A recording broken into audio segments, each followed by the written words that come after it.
नमस्कार, मैं आरबी सिंह यादव और आप देख रहे हैं मेरा YouTube channel RB Singh Yadav editor. अभी मैंने दयालबाग विश्वविद्यालय के छात्रों को जो तीसरी बार दिल्ली में एक ग्रांड फिनाले में 1 लाख रुपए का जो चेक मिला था वो वीडियो बना करके आपको दिखाया। अब मैं आपको पर्यावरण पर भारत सरकार की तरफ से जो पहल हो रही है, संरक्षण कैसे किया जाए चीज़ों का, तो उसमें कुछ टॉपिक्स थे, जल, जंगल, ज़मीन और शायद वायु वगैरह वगैरह, इस तरह के जो 5 टॉपिक्स थे जिस पर काम करने के अपना प्रेजेंटेशन देने के लिए पूरे उत्तर प्रदेश से जो सारी यूनिवर्सिटी हैं उनको उनके छात्रों को बुलाया गया था। तो दयालबाग से 2 छात्रों को पार्टिसिपेशन के लिए वहाँ लखनऊ बुलाया गया। उसमें वो दोनों बच्चे अव्वल नंबर पर रहे। अब शायद राजस्थान जो विधानसभा है वहाँ पर एक प्रदर्शन होगा जिसमें मैंने वो जो डॉक्टर रूपाली हैं उनसे बात करी और उसके बाद फिर जो 2 छात्र हैं उनसे भी बात करी है। तो मैं वीडियो वो दिखाने जा रहा था आपको। आपने चैनल अभी तक सब्सक्राइब नहीं किया है तो ज़रूर कर लें और इस वीडियो को पूरा देखें तो आपकी समझ में आ जाएगा कि दयालबाग विश्वविद्यालय जिस तरह से दुनिया में अपनी कीर्ति फैला रहा है, झंडे गाड़ रहा है, उसी तरह से पर्यावरण में भी वो किसी से पीछे नहीं है। उसने यमुना नदी और जो उपवन उन्होंने जो लगाया है, जो बगीचे लगाए हैं अभी दयालबाग में, उनके ऊपर अपनी सारी प्रेजेंटेशन देते हुए ख्याति प्राप्त की है। तो मैं समझता हूँ कि आपको ये वीडियो पसंद आएगा, ज़रूर देखें और वीडियो को शेयर करना बिल्कुल ना भूलें, लाइक भी ज़रूर करें। तो अब ये देखिए वीडियो। पहले एक लड़की है, स्टूडेंट है, वो खंडेलवाल, और उसके बाद फिर मैं जो उनकी जो कोऑर्डिनेटर हैं डॉक्टर रूपाली और एक स्टूडेंट बच्चा है, उसका पूरा इंटरव्यू मैं आपको दिखा रहा हूँ। I am Sanvi Khandelwal, a student of Social Science Faculty, Dyaulbag Educational Institute, and I am one of the winners of the National Environment Youth Parliament 2025. And now I will be representing Uttar Pradesh in the Rajasthan Vidhan Sabha. We were given the topic of natural conservation resource management, and under which there were 5 subtopics. I spoke about the subtopics Janwar, wildlife conservation and livestock management. The core idea is that wildlife and its habitat cannot speak and we must speak for them. Nature's equilibrium is the lifeline of humanity and we need to understand that without its existence, we cannot exist. Thank you.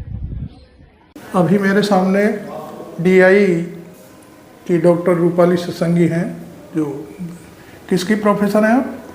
मैं professor हूँ economics department. Economics में। अच्छा, तो मैं इनसे बात करूँगा और माइक ले लीजिए। क्या कार्यक्रम हुआ है पर्यावरण के ऊपर, ज़रा बताएंगे? ये पर्यावरण के संदर्भ में छात्रों के मध्य इसकी जागरूकता को उत्पन्न करने के लिए एक राष्ट्रीय स्तर पर एक संगोष्ठी की जाती है जिसका प्रदर्शन जो है वो पार्लियामेंट भवन में होता है। इसका जो औचित्य है वो ये है कि सभी छात्र जो है वो इन्वायरमेंट के संदर्भ में जागरूकता रखें और उसके लिए कार्य करें, क्योंकि दयालबाग एजुकेशनल इंस्टीट्यूट हमेशा से ही इन्वायरमेंट के संरक्षण में आगे रहा है। तो हमसे स्पेशली इनवाइट किया गया था हमें जोनल लेवल पर 12 दिसंबर को ये कार्यक्रम हुआ है। अभी ऑनलाइन कार्यक्रम हुआ था और हमें इनवाइट किया गया था जिसमें हमने प्रतिभागी करा अपने 10 छात्रों के साथ में। सभी यूनिवर्सिटीज़ से आए, इसमें 18 यूनिवर्सिटीज़ ने पार्टिसिपेट किया और दयालबाग एजुकेशनल यूनिवर्सिटी एक अकेली यूनिवर्सिटी थी जिसके एसोसिएटेड कॉलेजेस नहीं थे, पर फिर भी हमें वो दर्जा दिया गया। वहाँ पर करीब 200 छात्रों ने इसमें अपनी प्रतिभा का प्रदर्शन किया, जिसमें से 20 छात्रों का चुनाव हुआ। इन 20 छात्रों में से 2 छात्र उज्ज्वल शर्मा और सानवी खंडेलवाल ने दयालबाग संस्थान को विधानसभा के सहयोग से ये समायोजन जो था वो लखनऊ विश्वविद्यालय में किया गया था उनके एजुकेशन विभाग के द्वारा। वहाँ पर इसका भरपूर अच्छा प्रदर्शन किया। उज्ज्वल शर्मा का जो प्रदर्शन का जो विषय था इन्होंने रखा था वो ये था natural resource management. Natural resource management का जो सबसे इम्पॉर्टेंट तथ्य यहाँ पर प्रस्तुत हुआ, उन्होंने इसको 5 श्रेणियों में बांटा था। जानवर, जमीन और जल। तो उज्जवल शर्मा का प्रदर्शन जल के संदर्भ में था। उज्जवल शर्मा आपके सामने जी जी हाँ जी, इनका जो था वो जल पर इन्होंने प्रदर्शित किया था। हम थोड़ा सा इसी मुद्दे पे बात करें। हाँ जी हाँ जी, बात कराइए उज्जवल शर्मा जी। नमस्कार, मेरा नाम उज्जवल शर्मा है जी जी। और जैसा कि मैम ने अभी बताया, मैंने इस प्रतियोगिता में भाग लिया था और मैंने जल के ऊपर लोगों को जागरूक करने का काम किया था। अच्छा अच्छा जी सर। अपना बताइए कैसे क्या क्या किया थोड़ा सा। जी सर, जैसे कि हम आज देख सकते हैं, जी जी बिल्कुल, जैसे कि हम आज देख सकते हैं कि एक समय था जब जल की इतनी आपूर्ति कहीं नहीं थी, लोग बहुत खुशहाली से जीवन अपना व्यतीत करते थे, लोग नदियों का पानी इतना साफ था, सब कुछ था। लेकिन आजकल पोल्यूशन की वजह से, कहना यह है कि जल उपलब्ध था उस समय, जल अभी भी उपलब्ध है। नहीं उस समय उपलब्ध था, तब कोई क्राइसिस नहीं था। कोई क्राइसिस नहीं था। अब क्राइसिस है। अब क्राइसिस है। क्यों है क्राइसिस? उसका एक बहुत बड़ा रीज़न है सर। जिस तरीके से हम रिसोर्सेज में साइंटिफिकली और जिस तरह से ग्रो करते जा रहे हैं, नैतिकता लोगों के अंदर खत्म होती जा रही है। उस समय लोगों के अंदर लालच इतना नहीं था जितना कि अब है। जैसे कि महात्मा गांधी जी ने कहा है कि हमारे दुनिया में संसाधनों की कोई कमी नहीं है अगर सभी की नीड पूरी होनी हो तो, लेकिन किसी की भी लालच यानी कि ग्रीड अगर पूरी होनी हो तो वो संसाधन भी कम पड़ जाते हैं। तो आज वही एक व्यथा आ रखी है।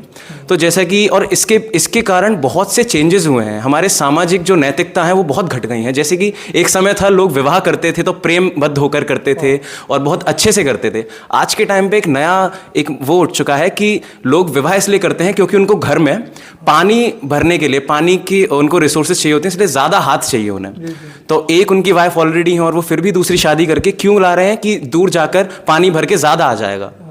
उन्हें उनसे कोई प्रेम नहीं है, उनकी कोई चॉइस नहीं है, लेकिन ये सिर्फ और सिर्फ पानी की कमी की वजह से आपूर्ति पूरी करने के लिए उन्होंने ये एक नया वो बना दिया है, सोशल एक प्रॉब्लम बन गई है ये। और उसके अलावा हम जैसे टेक्नोलॉजिकल एडवांसमेंट होती हैं वो बहुत हमारे लिए मददगार होती है। जी सर। शायद मैं ये भी समझता हूँ आपने कुछ किया होगा कि लोग जल को गंदा भी तो कर रहे हैं। जी बिल्कुल, भरपूर मात्रा में गंदा कर रहे हैं, भरपूर मात्रा में गंदा रही है। जैसे अब रोजाना आपका बैकुंठ धाम पे देखते हैं आप लोग, हमारी यही नदी एक बार पहले इसका पानी खूब पीते थे लोग, नहाते थे उसमें, कहीं कुएं की और उसकी हैंडपंप की जरूरत नहीं पड़ती थी। आज स्थिति बहुत खराब है, वहाँ सही बात, जानवर भी पानी नहीं पी पा रहा है शायद सोचते। ये भी आपने लिया होगा शायद। जी जी बिल्कुल लिया था। हमारी यमुना नदी, गंगा नदी जिसको हम माँ मानते हैं, उन्हीं में आजकल ये जो फैक्ट्रियां हैं वो अपना टॉक्सिक वेस्ट उसमें जो है डंप करती हैं, तो उससे वो पानी जो माँ का पानी था वो जहर बन चुका है आज। थैंक यू उज्जवल। अब मैम से फिर मैं एक बार मैम को देना मांग। हाँ मैम, और ये तो उज्जवल रहे, दूसरा कौन था आपके साथ? सानवी खंडेलवाल थी, जिनका जो प्रदर्शन था वो जंगल पर था। उन्होंने बात करी जंगल की और जंगल से रिलेटेड उन्होंने बहुत सारे तथ्य दिए। क्या कारण है कि जंगल जो है जिसे नेचुरल रिसोर्सेज का एक एलिमेंट माना जाता है, जिसे प्रिजर्वेशन बहुत ज़रूरी है। क्योंकि अब जंगल का उदाहरण ही दें तो हमारे यहाँ जो अनुपम उपवन है वो हमने DI में इसीलिए इस्टेब्लिश किया, एक मिनिएचर जंगल की तरह से था। ये बात उन्होंने रखी है अपने जो हाँ जी, सब रखा था उन्होंने। हाँ, चिपको आंदोलन का भी रखा था कि कुछ ग्रामीण महिलाएं थी, उन्होंने क्या करा कि जब देखा कि पेड़ों को काटा जा रहा है तो उन्होंने पेड़ों को आलिंग करना शुरू कर दिया।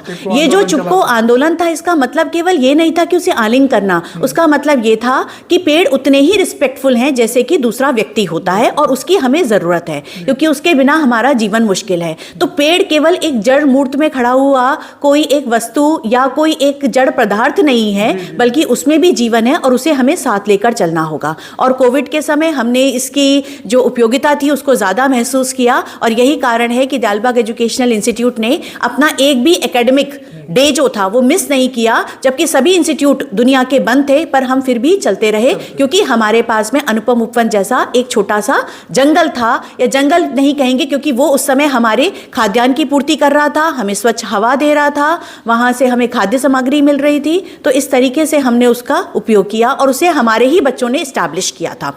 वो हमारा जो है वो शिक्षा के साथ साथ कला संस्कृति, हमारे यहाँ जो कॉन्फ्रेंसेस बाकी सब यूनिवर्सिटीज़ में होती हैं वो बंद कमरों में होती हैं, एसीज होते हैं वहाँ पर, जबकि हम नेचुरल एसीज का यूज़ करते हैं। जो पेड़ हमारे यहाँ बच्चों ने लगाए हैं उन्हीं के नीचे बच्चे बैठकर अपनी जितनी भी नेशनल लेवल की कॉन्फ्रेंस है। चलता हूँ तो ये दोनों बच्चों का जो प्रदर्शन था जी, इसका कहीं दिल्ली में क्या हुआ था, क्या थोड़ा? ये प्रदर्शन अभी इनका यूपी के लेवल पर हुआ है। 20 छात्र यूपी के लेवल पर सेलेक्ट हुए हैं। ऐसे ही यहाँ से 2 हैं, हमारे यहाँ से 2 हैं। ये सबसे गौरव की बात है। 20 का मतलब 0.02% अगर वो ले रहे हैं कहीं से, तो उसमें से हमारी यूनिवर्सिटी वहां पर इतना अच्छा प्रदर्शन कर रही है। और जो वहां जो इसके मुख्य अधिकारी हैं रमाकांत जी और हमारे साथ हेमेंद्र जी थे, उनका ये कहना था कि दयालबाग विश्वविद्यालय को तो जरूर आना है, तभी उत्तर प्रदेश जो इसका अगला आगामी पड़ाव है वो विधानसभा राजस्थान में होना है नेशनल लेवल पर। तो उनको पूरी उम्मीद है कि दयालबाग का कम से कम एक छात्र जो है वो झंडा फहराएगा उत्तर प्रदेश का। जी, उत्तर प्रदेश का, क्योंकि उत्तर प्रदेश में से भी 2 छात्रों का चुनाव होना है और उनकी ये उम्मीद है हमारे साथ में कि मैम आपका एक स्टूडेंट तो जो है वो विधानसभा वहां पे जरूर जाएगा। तो ये क्या हर प्रदेश की विधानसभा से बच्चे कर सिलेक्ट होंगे? जी जी, हर जगह से आएंगे बच्चे। यूपी से जी जी जी जी 20 हैं, उनमें से 20 होंगे, उसमें से कोई 2 बच्चे जो हैं, हाँ जी, तो उनमें से 20 बच्चे जाए, तो 2 बच्चे नेशनल में जाएंगे पार्लियामेंट हाउस में। आपको होप है कि आपका एक बच्चा बिल्कुल जाएगा, हम तैयारी कराएंगे और इस तरीके से जाएंगे। और इन बच्चों के जाने का एक बहुत बड़ा वो है कि हमारे यहाँ बच्चे सच में इन्वायरमेंट के साथ जुड़ के काम करते हैं। बाकी यहाँ संस्थाओं में इस तरीके से काम नहीं होता है। दिल्ली में कब होगा कार्यक्रम फाइनल? सर अभी उसका पता नहीं, पर अभी जनवरी लास्ट वीक पे डेट नहीं अभी हमारे पास आई है। तो विधानसभा राजस्थान का निश्चित है 2025 में फाइनल। जी जी, 2025 का ही है ये नेशनल इन्वायरमेंट यूथ पार्लियामेंट जो है। Thank you doctor Rupali. Thank you. आपने देखा पर्यावरण को लेकर के जिस तरह से दयालबाग विश्वविद्यालय अगुवाई कर रहा है, जो काम कर रहा है, उसे मैं समझता हूँ उत्तर प्रदेश सरकार ने भी सराहा है और संबंधित विभाग हैं उन्होंने बाकायदे ऑनलाइन और दूसरे रूप में जो प्रेजेंटेशन लिए थे वो बहुत ही सरकार को अच्छे लगे।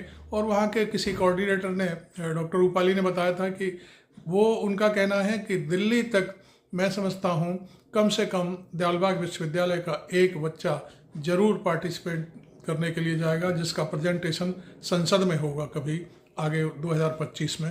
तो ये वीडियो आपको कैसा लगा ज़रूर लिखें, हमें बताएं, और अच्छा लगा हो तो इसे लाइक करें और अपने दोस्तों को दिखाने के लिए आगे बढ़ाएं इसको। Thank you very much. मैं आरवी सिंह यादव।